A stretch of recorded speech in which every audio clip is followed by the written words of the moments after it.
les connais, les meilleures ventes d'albums de l'année 2008? Non. Non? Moi, si.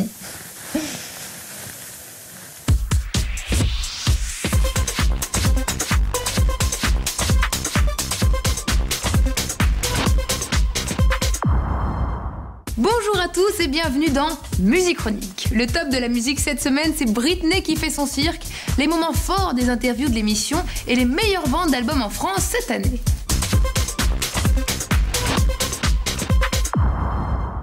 Au menu des meilleures ventes d'albums en France cette année, nous avons 2 disques Frenchie et 2 britanniques.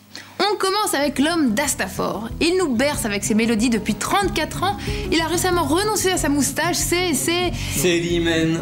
Non, c'est Francis Cabrel. Des roses et des orties abordent des sujets comme le temps, l'amour et la politique sur fond de guitare sèche. Dans son album, Francis fait un clin d'œil à son idole de toujours, Bob Dylan, en reprenant son titre « She Belongs to Me ». Ce n'est plus un secret pour personne, l'une des meilleures ventes de l'année 2008 en France, c'est Le Secret des Enfoirés. Céline Dion, Christophe Maé, Gérald de Palmas et Garou, pour ne citer qu'eux, se sont réunis au Zénith de Strasbourg pour soutenir une nouvelle fois une cause qui leur tient à cœur, les Restos du Cœur. Bon, c'est pas parce que ça a marché que vous ne devez pas l'acheter. Achetez-le. Bah oui.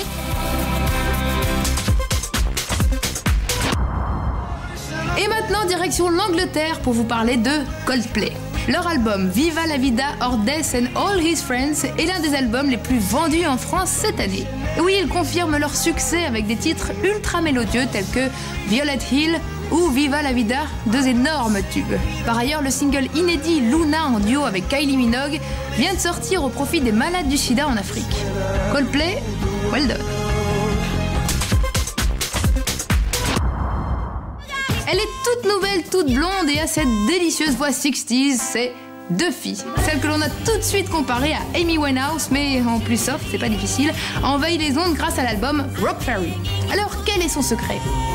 Elle boit pas. Eh bien, pas du tout. Son secret, ce sont des arrangements rétro, une voix soul à tomber par terre, et tout ça, ça fait des tubes comme Warwick Avenue et surtout Mercy.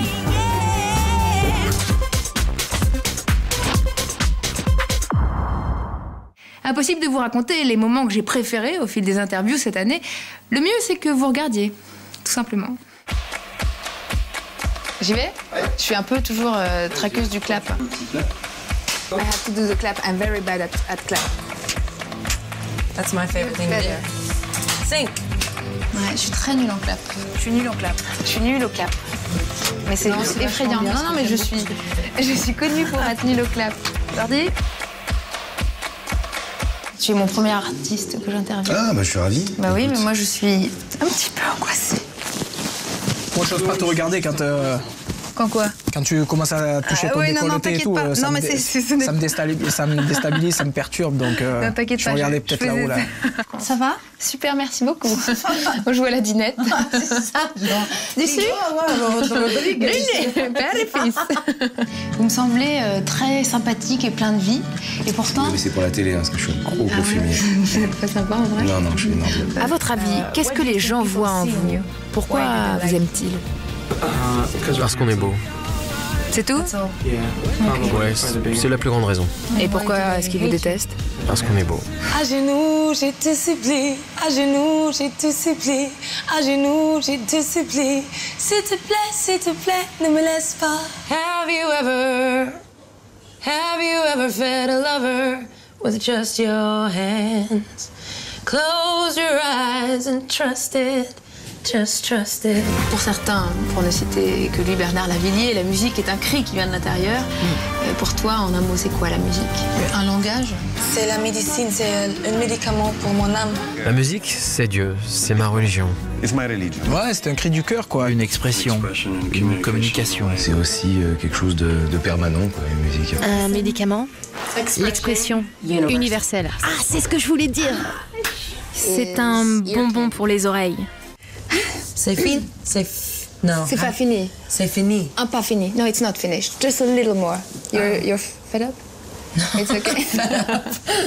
Non, en te regardant, autant si j'avais une guitare... Non, tu couperas ça.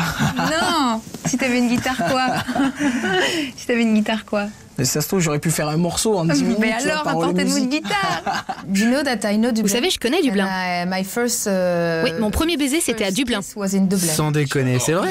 Non, je le jure. Bon, bref, je raconte ma vie, moi, mais... C'était bien, hein? Eh ben, des interviews où je vous en promets plein d'autres en 2009. Alors, on passe tout de suite à l'info secrète.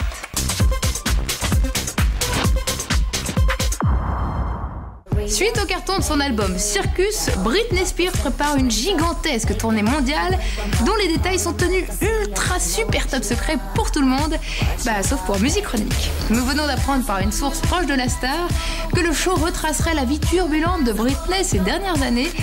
Ça va pas être triste. Suite de la mise en scène, elle prendrait la fuite pour rejoindre un cirque et tomberait amoureuse.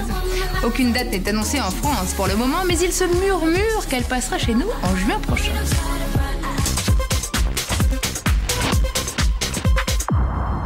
Musique Chronique, c'est terminé pour aujourd'hui. Je vous souhaite une excellente fin d'année en musique, bien sûr. À ce propos, n'oubliez pas, la musique est le meilleur moyen de digérer le temps, alors profitez-en.